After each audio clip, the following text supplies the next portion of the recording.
wabarakatuh. Shalom, salam sejahtera, nama budaya, dan salam kebajikan. Halo Sobat Vokasi, balik lagi di Ngopi, Ngobrol Pasti, Proker BEM KMS UGM tahun 2022. Bersama saya Maria. Nah, di samping kiri saya udah ada duo maut mematikan nih guys. Vibes-nya udah serem banget, bahkan di sini aku udah deg-degan nih. Boleh kenalan dulu dong? Oke, mungkin dari aku dulu kali ya sebelum ke mbaknya. Jadi mungkin izin memperkenalkan diri teman-teman semua. Namaku Yudhistira Widi Nugroho, biasa dipanggil Yudis. Aku dari D4 Pembangunan Ekonomi Kewilayahan, Departemen Ekonomika dan Bisnis angkatan tahun 2020. Di sini mungkin aku sebagai Ketua BEM SV tahun 2022. Nah, mungkin bisa di next kali ya ke mbaknya gitu. Oke, halo teman-teman semua. Di sini aku Elvira Indasari, biasa dipanggil Elvira, dan kebetulan aku dari D4 Pengolahan Hutan angkatan 2020 yang membantu Yudis di BEM KMS UGM 2022 atau sebagai Sekretaris Jenderal begitu. Nah, ini aku izin ngingetin lagi ya teman-teman. Ini sebelah sini Ketua Mas Yudis, sebelah sini Ibu Sekjen Mbak Elvira. Menegangkan bukan? Oke, lanjut. Kabarnya gimana nih Mas Mbak? Kalau kabarnya selalu luar biasa ya, Ya, sehat terus. Gitu. Pusing nggak pernah? Enggak dong, apa itu pusing? Seneng selalu ya? Iya, bahagia. Pelakir semua pokoknya jelasin dilaksanakan dengan senang. Senang dan seru. Gak pernah ada masalah kan? Gak pernah, gak mengenal kita. Gak salah lagi. Oke deh, ini buat reminder ke teman-teman aja nih Mas. Nama kabinet kita apa sih? Oke, kalau nama kabinet sendiri kita ambil dari bahasa Jawa yang kuno mungkin ya. Yang mungkin teman-teman juga udah lumayan familiar sama namanya, yaitu Satya Adinanta. Sebenarnya kenapa sih namanya Satya Adinanta sendiri? Karena filosofi dari Satya Adinanta awalnya kita memikirkan nama yang pas untuk kabinet kita ini apa. Karena concern kita balik lagi soal sumber daya manusia. Nah, Satya Adinanta, Satya itu artinya sebuah tanggung jawab atau rasa tanggung jawab dan kesetiaan. Nah, Adinanta adalah peningkatan dari kualitas mahasiswanya atau sumber dayanya begitu. Atau yang biasa disebut mungkin cerdas lah gitu. Nah, mungkin ketika kita combine Satya Adinanta ini pada akhirnya akan menjawab sebuah tantangan di masa saat ini, karena nama Satya Adinanta ini merupakan salah satu isu yang kubawa soal ketenaga kerjaan teman-teman. Jadi banyaknya problematika di ketenaga kerjaan, salah satunya adalah peningkatan kualitas mahasiswanya atau sumber daya manusianya gitu. Oleh karena itu maka aku angkat Satya Adinanta dengan rasa tanggung jawab dan dengan cerdas mampu mengatasi problematika yang ada di BEM KMS UGM ataupun bahkan di wilayah kampus sendiri gitu.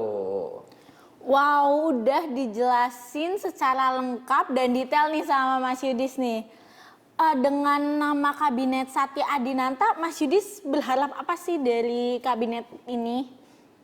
Dengan harapan nantinya, karena kita ini udah 2 tahun di masa pandemi dan kita udah lama juga tidak berjumpa, aku harapin BEM SV sendiri bisa bertransisi.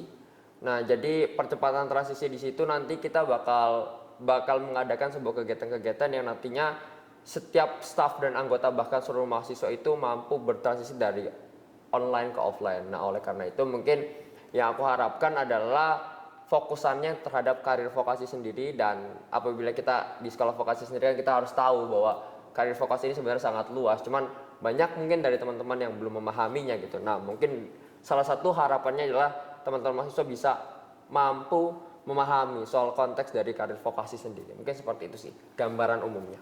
Wow, luar biasa banget teman-teman, sangat filosofis ya. Harapannya juga besar. Nah, semoga dengan staf-staf itu nanti harapan ini bakal terwujud. Nah, ngomongin tentang staf, boleh dong Mas Yudis jelasin ke teman-teman semuanya mengenai struktur BEM Kabinet Satya Adinanta ini. Oke, mungkin kalau struktural sendiri, aku sebagai Ketua BEM KMS UGM tahun 2022 yang dibantu juga oleh Mbak Elvira sebagai Sekretaris Jenderal, terus ada Mas Gibran juga sebagai Menko Kapuma atau Kebijakan Publik Mahasiswa.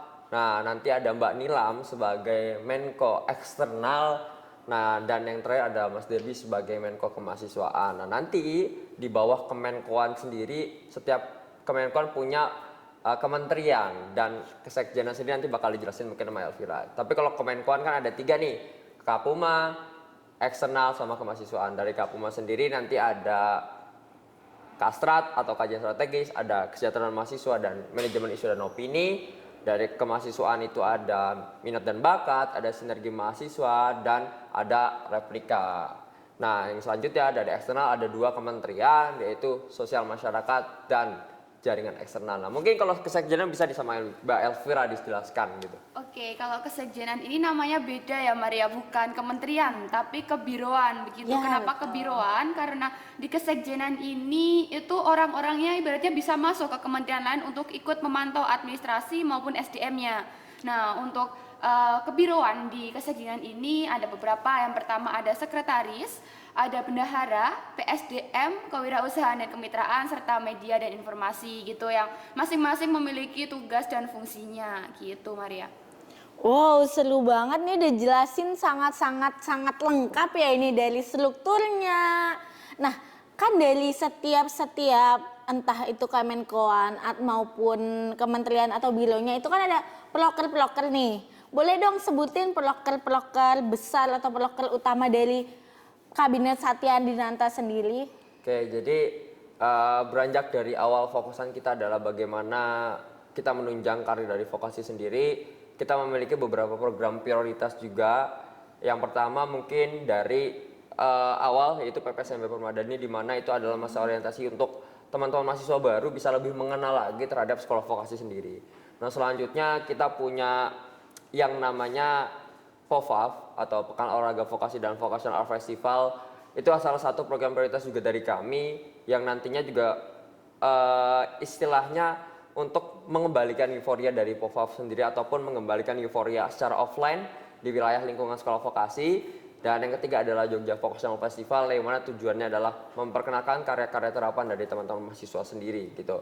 Nah, mungkin sekilas itu adalah beberapa program yang mungkin jadi program prioritas yang nantinya juga bakal lebih dijelaskan lagi sama setiap Kemenkoan. Nah, mungkin kalau dari Mbak Elvira sendiri selaku kesekjenan sendiri memiliki beberapa program sih Mbak, ya mungkin kayak gitu kali ya. Oke, kalau dari kesekjenan itu sendiri benar yang disebutin salah satu dari Yudis tadi, PPSMB Permadani itu juga kebetulan masuk di Sekretaris Jenderal gitu. Jadi masih dinaungi BEM KMSV itu sendiri gitu. Selain itu, proker yang masih dibuka untuk umum, kita memiliki sekolah kepelatihan. Nanti mulai ada public speaking, terus kelas kewirausahaan, dan masih banyak lagi untuk mengasah skill-skill mahasiswa SV maupun masyarakat umum. Jadi seperti tujuan awal dari kabinet yaitu kita untuk memberikan SDM atau mengeluarkan SDM yang bermutu, yang udah siap di dunia kerja, kurang lebih seperti itu. Yang untuk proker-proker sekretaris, bendahara, PSDM, Medinfo, dan Kewirausahaan itu pasti udah jelasin lah tadi sama kepala bironya gitu.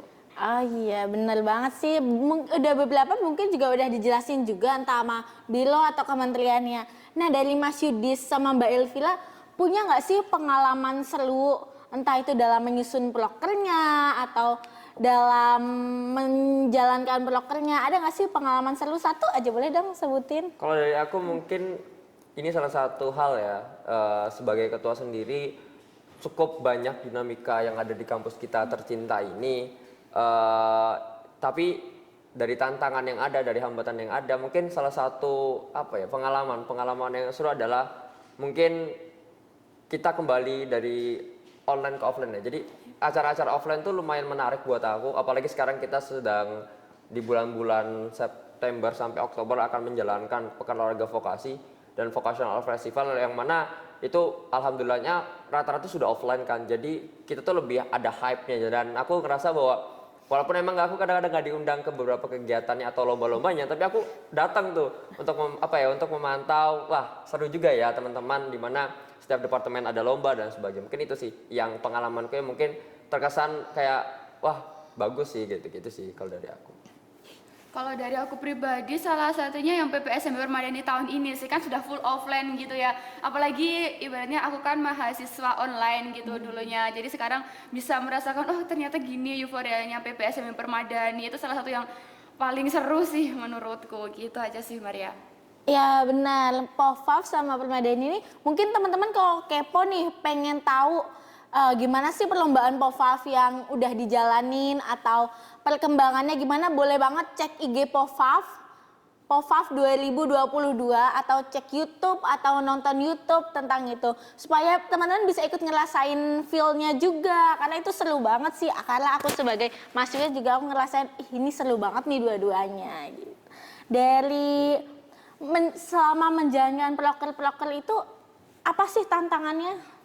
Oke, kalau dari aku pribadi selama menjalankan proker mungkin aku melihat bahwa sebenarnya banyak hal yang perlu kita benahi secara organisasi dari BMKM SUGM sendiri. Nah, dari tantangannya sendiri pastinya banyak tantangan, mungkin nggak bisa mungkin aku sebutkan satu-satu, cuman yang sangat-sangat fundamental atau dasar itu menurutku adalah salah satunya soal SDM. Karena masih banyak nih teman-teman dari staff ataupun anggota, bahkan aku pun sendiri kadang-kadang masih kurang memahami dari BMKM SUGM itu seperti apa sih gitu loh, atau sejarahnya seperti apa, berdiri seperti apa. Nah, itu menjadi salah satu titik baliknya kenapa kita menamakan juga Kabinet Satya Adinata. Istilahnya untuk introduction lagi, kita mengenalkan kembali bahwa inilah BMKM SUGM gitu. Jadi mungkin tantangannya lebih ke arah internal ya Mbak ya, jadi gitu sih beda aku. Oke, kalau dari aku pribadi menyambung Yudis tadi lebih ke kayak menyatukan antara satu otak dengan otak yang lain karena di sini kita dituntut untuk bekerja bersama-sama ya. Jadi gimana caranya kita mengedepankan musyawarah tanpa ada singgung-singgungan, senggol-senggolan satu sama lain kayak gitu. Jadi kurang lebihnya tantangan yang paling berat tuh utamanya di situ, kayak gimana cara kita menyatukan banyak otak di dalam suatu event gitu sih. Bener banget. Nah, teman-teman, statement dari Mas Yudis sama Mbak Elvira ini mungkin biasa kita temuin di entah itu dalam organisasi atau apa. Nah, tapi di BEM ini kita berusaha untuk menyatukan semuanya. Kayak bener kata Mas Yudis tadi sama kata Mbak Elvira, buat menyatukan entah pikiran atau menyatukan supaya kita lebih bersatu, lebih bonding, bener-bener ngerasa keluarga nggak sih Mas di BEM KMSP ini? Betul banget. Ya, oke deh. Nah, kalau dari Mas Yudi sama Mbak Elvira, apa sih harapan buat calon kader baru ini? Mungkin dari Mbak Elvira dulu kan, dari tadi aku terus kan. Oke. Oh iya, boleh gantian Kalau silakan. dari aku sih nggak muluk-muluk ya. Yang penting buat teman-teman yang mau join BMSV ini tentunya dijaga komitmennya dan dijaga tanggung jawabnya. Karena apa? Kalau teman-teman udah sekali nyebur ya udah nyebur aja sekalian. Jangan ibaratnya kayak bahasa anak sekarang ngeghosting kayak gitu. Jangan kayak gitu. Jadi dipegang tanggung jawabnya, dipegang prinsip dan komitmennya. Gitu aja sih. Semoga menjadi kader kedepannya yang lebih baik. Gitu aja sih dari aku. Oke, mungkin kalau dari aku ya, dari aku mungkin ada beberapa statement yang mungkin teman-teman lihat bahwa aku harapannya aku nggak perlu kader itu punya banyak public speaking yang bagus, punya banyak etos kerja yang bagus. Aku nggak mengharapkan itu. Yang aku harapkan adalah teman-teman ketika sudah berada di lingkungan kami BMKM SUGM sama-sama mau belajar bersama-sama. Karena aku pun di sini sebagai ketua pun masih belajar dari pengalaman-pengalaman yang ada, bahkan teman-teman mungkin masih banyak yang lebih dari aku juga gitu. Dan aku harapkan kita sama-sama belajar, bukan malah sombong-sombongan gitu kan. Itu dia. Jadi yang aku harapkan adalah teman-teman di sini, di tempat ini, atau di tempat manapun, di organisasi manapun, tetap mau belajar. Karena itu adalah kunci dari sebuah kesuksesan memegang tanggung jawab juga di organisasi. Menurutku itu sih. Gitu. Benar banget, ya ampun, harapan ini harapan besar buat kita sama-sama wujudin sebagai satu keluarga BMKM SVUGM. Boleh dong, karena kita udah di penghujung podcast juga nih, Kak, boleh dong kasih statement, closing statement supaya orang semakin, wah ini yang harus aku cari nih, ini yang harus aku joinin nih gitu. Oke, closing statement apa ya? Kalau aku nggak bisa buat kata-kata manis sih. Yang penting apa ya? Kayak ibaratnya tuh kalian buat teman-teman masuk di organisasi itu bukan hanya ibaratnya sekedar menjadi budak proker atau apa, karena kita di sini sama-sama membangun sebuah keluarga baru, membangun sebuah cara baru bagaimana kita untuk tumbuh berkembang. Jadi dimanapun teman-teman ada, dimanapun teman-teman bersama organisasi atau himpunan-himpunan yang lain, maksimalkan itu dan tetap semangat, gitu aja. Oke, kalau dari aku selalu aku dalam setiap kegiatan aku ngomong bahwa organisasi itu plus, nggak ada minus. Jadi apapun yang kita temui nantinya di depan, di organisasi, di himpunan manapun, itu pasti ada tantangannya, itu pasti ada hambatannya. Nah, setiap problematika atau setiap permasalahan itu bagaimana cara kita menyelesaikan masalahnya. Nah, itu menjadi salah satu poin pembelajaran agar kedepannya kita lebih mengevaluasi diri dan lebih bisa berani lagi gitu dalam mengambil sebuah kebijakan. Nah, maka dari itu mungkin dari aku adalah jangan takut buat masuk ke sini. Sekeruh-keruhnya air pun itu bakal bisa bersih kok kalau misalnya kita bersihin gitu. Jadi dari aku pribadi aku harapin nanti teman-teman yang bergabung ke sini pokoknya kita tunggu banget dan jangan sampai kelewatan di sinergi atau sistem kaderisasi BEM KMSV. Pokoknya kita tunggu di keluarga kami BEM KMS UGM demi sekolah vokasi yang lebih maju gitu. Mungkin seperti itu. Keren banget teman-teman closing statementnya. Nah sampai sini teman-teman udah yakin belum buat join BEM KMS UGM? Pasti udah makin yakin kan, apalagi dengan peloker-pelokernya yang keren banget, teman-temannya yang seru banget. Seru nggak teman-teman? No kan, seru di BEM KMS UGM, makanya ayo join. Nah sebenarnya makasih buat Mbak Elvira, Mas Yudi atas waktunya. Makasih buat teman-teman yang sudah nonton. Mohon maaf kalau ada salah-salah kata. Sampai jumpa di ngopi selanjutnya. Dadah.